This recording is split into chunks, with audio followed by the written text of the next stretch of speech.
তার ছেলেদের বিবাহ দ্রুত করানোর জন্য রাজা ইচ্ছাকৃতভাবে 3টি লাঠি বাতাসে ছুড়ে মারলেন আর আদেশ দিলেন যে লাঠি যেদিকে অপতরণ করবে তা নির্ধারণ করবে রাজপুত্ররা তাদের কনেদের জন্য কোন দিক অনুসরণ করবে।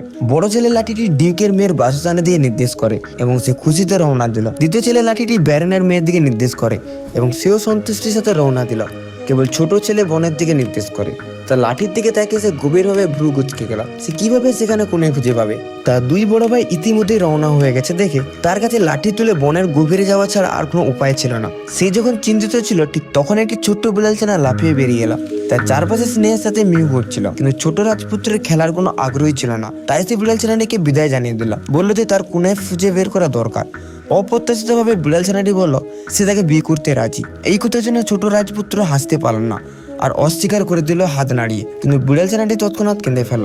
ছোট রাজপুত্রের মন নরম হয়ে গেল এবং সে অনিচ্ছা সত্ত্বেও রাজি হয়ে গেল। কিছুক্ষণ পরে তার দুই বড় ভাই প্রাসাদে ফিরে এসে জানালো যে তারা সফলভাবে সম্ভ্রান্ত মহিলাদের বিয়ে করেছে।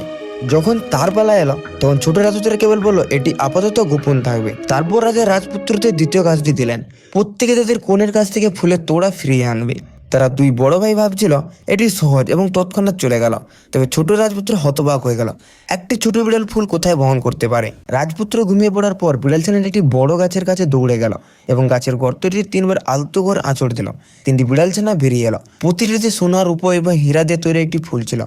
বিড়াল ছানাটি 3টি ফুলকে একটি তোড়ায় মিশিয়ে জাগ্রত রাজপুত্রের কাছে উপহার দিল। রাজা দেখলেন যে তার দুই বড় ছেলে যে ফুলগুলি ফিরিয়ে এনেছিল তা চমকপ্রদ ছিল, কিন্তু কোনোটি তার ছোট ছেলে তোড়ার মতো অতটা সুন্দর এবং সুন্দর ছিল না।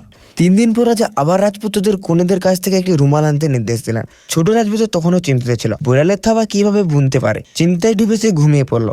বিড়াল ছানাটি চুপচাপ আবার একটি গাছে আঁচড়াতে গেল এবং এবার বিড়াল ছানাটি গর্ত থেকে সোনা, রূপো এবং হীরা সুতো নিয়ে বেরিয়ে এলো। দক্ষ বিড়াল ছানাটি দ্রুত একটি দুর্দান্ত রুমাল বুনে ফেলল। প্রাসাদে ফিরে কনিষ্ঠ পুত্রের রুমালটি আবারও সবচেয়ে আকর্ষণীয় উঠল। এবার সবাই কনের পরিচয় সম্পর্কে বারবার জিজ্ঞাসা করার লোভ সামলাতে পারল না। অতএব রাজা একটি চূড়ান্ত আদেশ জারি করলেন, তার ছেলেদের অবিলম্বে কনেকে বাড়িতে আনার নির্দেশ দিলেন। এবার ছোট রাজপুত্র সত্যিই চিন্তিত হয়ে পড়লেন।